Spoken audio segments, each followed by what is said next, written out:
Muy bien, queridos jóvenes, vamos a grabar nuestra clase. Hemos llamado ya a la asistencia, hemos conversado un poquito, hemos esperado que algunos entren. Somos en total 33 estudiantes y vamos a comenzar con el tema de hoy, cuyo título es la inflación, la deflación y la hiperinflación. Vamos a conocer los conceptos de cada uno de ellos y luego entraremos en un diálogo entre todos. Comencemos.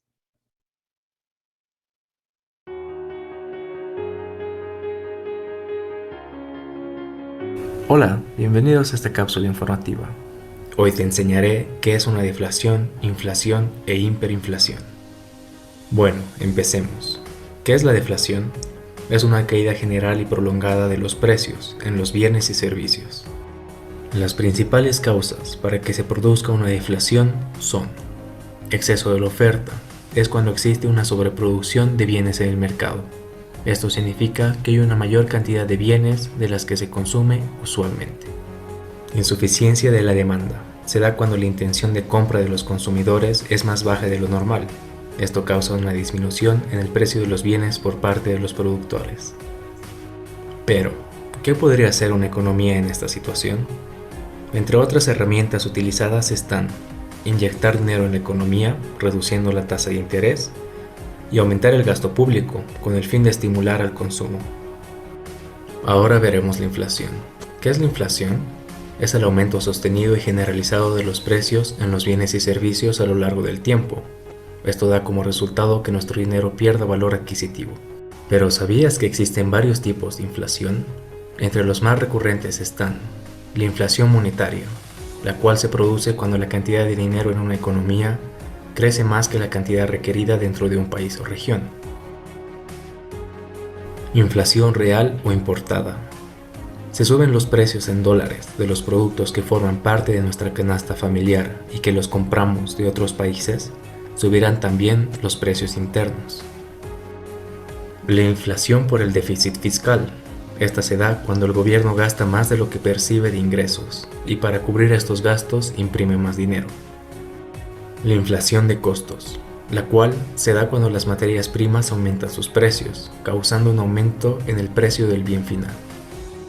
Y una vez más nos preguntamos, ¿qué podría hacer una economía en esta situación? Entre otras herramientas utilizadas están la disminución de la tasa de interés para que se reduzca la cantidad de dinero en circulación y la reducción en el gasto público, contribuyendo al descenso de la demanda de productos, dando como resultado una disminución en los precios. ¿Y qué pasa con la hiperinflación? La hiperinflación es la situación en la que los precios aumentan de manera acelerada y cada vez en mayor cantidad. Se considera una hiperinflación cuando el incremento de los precios supera el 100% anual. ¿Cuáles son las posibles razones para llegar a una hiperinflación? Una de las razones para llegar a una hiperinflación es que no se tomen las medidas para controlar una inflación normal a tiempo, y otras son los factores externos, como desastres naturales, pandemia, etc.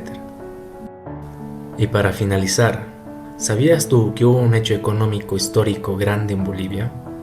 Pero detente, no te alegres tan rápido, ya que en Bolivia se vivió una hiperinflación entre los años 1982 y 1985, causado principalmente por estos tres factores: inestabilidad política, desplome del precio del estaño y un aumento de la deuda externa, dando como consecuencia una hiperinflación del 8.170,5% anual y generando un cambio de la moneda del peso boliviano al boliviano. Este hecho económico fue puesto de ejemplo en muchos libros y estudiado por universidades extranjeras, siendo reconocido a nivel mundial. Eso es todo por hoy. No te olvides darle like y compartirlo para que muchos... Ahora sí, conversemos un poquito. ¿Qué entendieron ustedes? Coméntenme.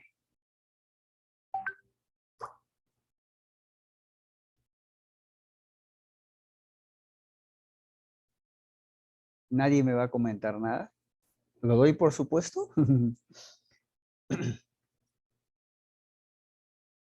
Ya entendido. Está bien, Arianita, no hay problema. Muy bien, muy bien. Excelente. Entonces, recuerden que estos tres elementos, la inflación, la deflación y la hiperinflación, son netamente problemas económicos que ocurren en un país por innumerables causas. ¿Ya?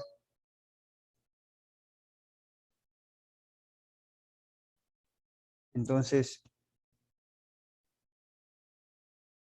¿por qué les doy este tema en economía?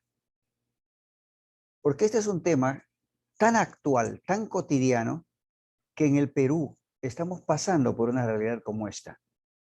Estamos pasando por una inflación. Recuerden ustedes que el combustible se ha disparado, ¿cierto?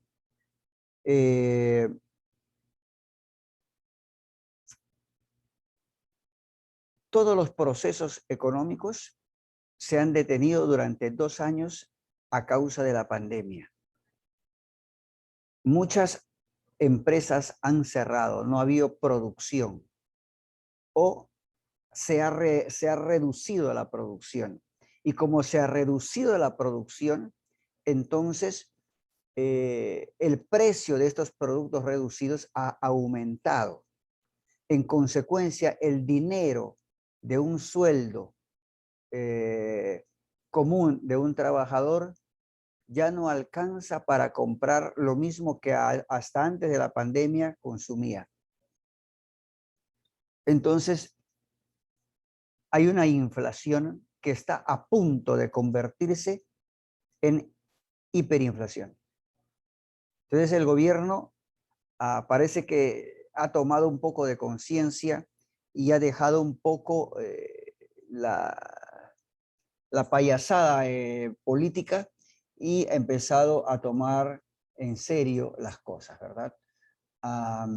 Aquí me dicen, por ejemplo, es la disminución de los precios, la inflación negativa, inflación moderada, elevación lenta de los precios. Los precios se mantienen estables con aumentos que no llegan al 10% anual. La hiperinflación son aumentos de precios de más del 1000% anual. Gracias a Dios, nosotros no estamos llegando todavía a un 1000% anual, pero más o menos estamos por el 5% anual. Eso quiere decir que la inflación está siendo más o menos moderada, pero que se puede convertir en una hiperinflación si no tomamos o el gobierno no toma las medidas correspondientes. Pero por lo menos ahora se está viendo que el gobierno parece que está tomando las medidas, ¿no? Otro de ustedes nos dice que afecta a la inflación y las causas que generan un país como el caso de Colombia, que son problemas económicos por muchas causas afectadas y eso se puede entender, ¿verdad? Gracias, chicos. Hay que ejecutar una política de shock en caso de una hiperinflación. Es verdad, hay que tomar medidas drásticas. Gracias a Dios todavía no estamos en eso, ¿ya? No estamos en eso. Pero lo importante es que al término de esta clase ustedes tengan claros los conceptos y cómo, conociendo los conceptos, pueden hacer un análisis de la realidad económica del país. ¿En qué situación estamos? ¿Qué tipo de inflación estamos teniendo? Recuerden que hay 3 tipos. O si estamos llegando al límite para entrar a una hiperinflación, ¿no? O tal vez estamos como en algunos países en los que la sobreproducción de las cosas abaratan los costos y entonces viene la deflación, ¿no? Que equivale a una especie de quiebra, ¿no? Porque los precios no son auténticos y porque la sobreproducción abarata los recursos, ¿verdad? ¿En qué situación está el país? Por eso para mí es importante que ustedes al final de la clase tengan claro cada uno de los conceptos. Y yo creo que por eso valdría la pena ir a otro tema. quiero que ustedes vean ahora un video que trata explícitamente sobre la inflación en el Perú, ¿ya? Vamos a colocar en el compartir para que vean ustedes qué es lo que ocurre realmente en el Perú. Vamos a ver, ahí va el video. La inflación en el Perú. Hola, soy la inflación. Posiblemente tú no me conoces y tus padres ya deben haberme olvidado. No te preocupes, volveremos en el tiempo para que sepas quién soy. Mi existencia en el Perú fue facilitada por las constituciones anteriores a la de 1993, que le asignó al Estado un rol empresario y limitó la libertad económica. Pero las empresas estatales perdieron plata y como había poca inversión privada, se pagaba pocos impuestos. Entonces, el gobierno entró en déficit fiscal. Es decir, gastaban más de lo que les ingresaba. Y como el gobierno podía ordenarle al Banco Central que fabrique dinero, lo hacía sin control ni sustento. Con más dinero circulando y la misma cantidad de productos en el mercado, el valor de la moneda se redujo. Así que empecé a crecer cada vez más en los 70s y los 80s. Y mientras yo me hacía fuerte y gigante, tus padres podían comprar cada vez menos cosas. Se empobrecían. Si yo crecía 100% en un año, eso significaba que los precios se habían duplicado en ese tiempo. Así, si un tarro de leche que compraba tu papá para alimentarte en enero costaba 3 soles, yo hacía que ese mismo tarro de leche en diciembre costara 6 soles. Y así, el arroz, la carne, los pasajes, los colegios, la luz y el agua. Lo triste es que tu papá, al igual que todos los peruanos, seguía ganando lo mismo. En la práctica, los sueldos se habían reducido a la mitad. Desde el 80 hasta el 89, mi tamaño promedio fue de 1187% anual. Y en el año 1990, en la explosión inflacionaria, fue cuando di un tremendo estirón. A 7.649% en un solo año. Me llamaron hiperinflación. Pero desde los 90 empecé a reducirme y desgastarme. ¿Qué me pasó? Pues que luego del ajuste en 1993 se dio una nueva constitución que limitó la actividad empresarial del Estado y promovió la economía libre de mercado. Muchas empresas privadas entonces crecieron y pagaron impuestos. Y entonces, como ya no había déficit fiscal, no se fabricaba dinero sin respaldo. Y los precios ya casi no aumentaban. Y por lo tanto, nuestro dinero no perdía valor. Además, la Constitución de 1993 le dio autonomía absoluta al Banco Central de Reserva. También le prohibió prestarle dinero al gobierno. Así aprendimos la lección. Y ya no hicimos déficit fiscal. Es decir, el gobierno ya no podía gastar más de lo que recibía como ingresos y ya no podía ordenar al BCR imprimir más y más billetes sin un respaldo. Ahora ya me conoces. Soy chiquito otra vez. Solo mido 2.5% al año aproximadamente. ¿Quieres que vuelva a crecer? No lo creo.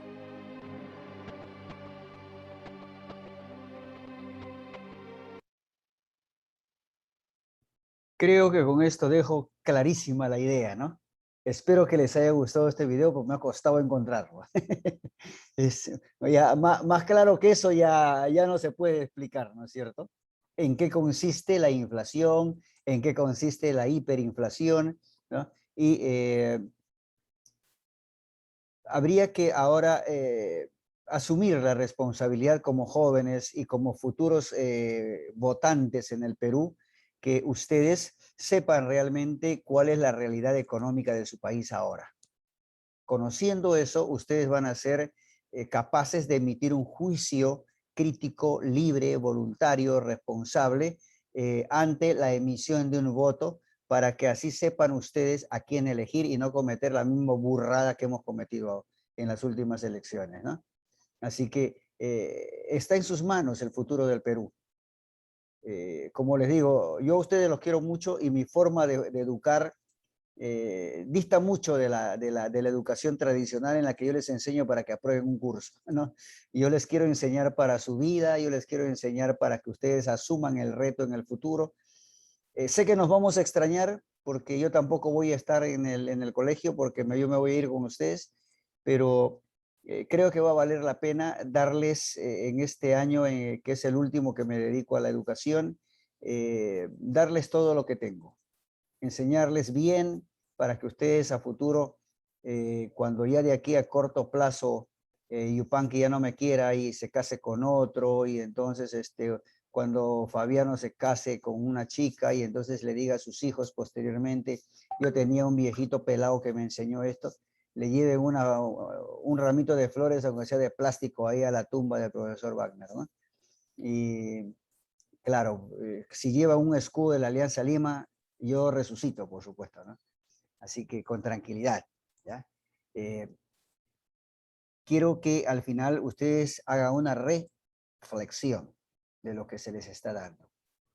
No se queden con lo que se está escuchando en este momento. Vuelvan a ver los dos videos.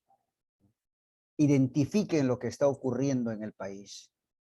Analicen lo que está ocurriendo. ¿Qué cosa es inflación, hiperinflación? ¿En qué nivel estamos? Para que así ustedes emitan un juicio crítico conveniente y tengan un juicio crítico conveniente ante la situación. Ahora, nos falta casi 4 minutos para acabar este Zoom. Yo les voy a pedir que si alguno quiere hacer, si alguno, acabo de leer tu comentario, Arielita, gracias. Si alguno quisiera emitir algo más, algún juicio de lo que está ocurriendo en el país, sobre lo que estamos viviendo, ¿a qué altura más o menos de una inflación estamos? ¿Ah? Al 2.5, otros dicen que estamos llegando al 3.5 y que probablemente lleguemos a un 5.5. Y a partir de allí, si no se corrigen las cosas, ya saben ustedes, ¿no? El valor adquisitivo de nuestra moneda es esencial, ¿no? La referencia es el dólar, ¿cierto? El dólar sube y chao, chao María. Ahorita el dólar está en una cantidad bastante elevada. Yo creo que el dólar nunca debería pasar en el Perú de 3 soles. 3 soles es muchísimo, pero nunca debería pasar de 3 soles. En 4 soles ahora ya es un verdadero peligro, porque el poder adquisitivo de nuestro sueldo, del dinero con que tus padres ganan para mantenerte, para pagar los servicios, agua, luz, colegio, inclusive una enfermedad y otros servicios, el dinero que vas ganando, que estábamos ganando, por ejemplo, yo les cuento cuánto se ha devaluado mi sueldo, ¿no? Yo comencé trabajando en el 2020 en el colegio con un sueldo de 1.500 soles. A marzo me dijeron, flaquito, estamos fregados. Te vamos a pagar solamente 1.000. Si quieres te quedas y si no, no. Entonces, hace 2 años yo vengo ganando 1.000 soles. Y no me alcanza para nada. Mi casa cuesta 700. La pensión de mi hija son 350. Es en pluma. Mi comida, ya reventé. Estoy en hiperinflación. ¿Se han dado cuenta? Entonces, el sueldo lamentablemente ha sufrido una caída brutal respecto de la excesiva subida del dólar. Y hace 2 años seguimos ganando lo mismo. Entonces ya no podemos conseguir lo que conseguíamos, como les mostraba el ejemplo de la inflación. Si un tarro de leche hace 2 años costaba 1.20 sol, ahora cuesta 3.80 soles. En consecuencia, disminuido encima tu sueldo, no puedes comprar nada. Ya no puedes comprar la leche. Antes podías comprar quizá la mitad de la leche, pero ahora no puedes comprar nada porque simplemente tu sueldo no alcanza. Y yo tengo que trabajar en 2 o 3 colegios dando clases particulares para poder vivir. Eso es terrible. Y lo mismo ocurre con sus padres. Por eso muchas cosas de los precios se disparan, porque necesitamos ingresos. Entonces ocurre la inflación. ¿Qué hay que hacer? ¿Qué tiene que hacer el gobierno? Sacar los dólares que tiene, ponerlos en el mercado y empezar a abaratarlos para que de esa manera el dólar baje. Y pueda encontrarse más o menos un equilibrio que nos pueda seguir ayudándonos a vivir. Y por eso les decía al principio, probablemente el gobierno ya está sentado, ya está sentándose para poder conversar esto. Van a haber bonos y bonos y bonos por aquí, por allá, pero que en el fondo van a ser una especie de subida de sueldos. ¿Ah? Entonces, para que hayan mayores ingresos y poder pagar a los profesores, por supuesto, hay que volver a la presencialidad. Aunque los medios y el ambiente todavía no sea el propicio. Pero ¿por qué nos están apresurando a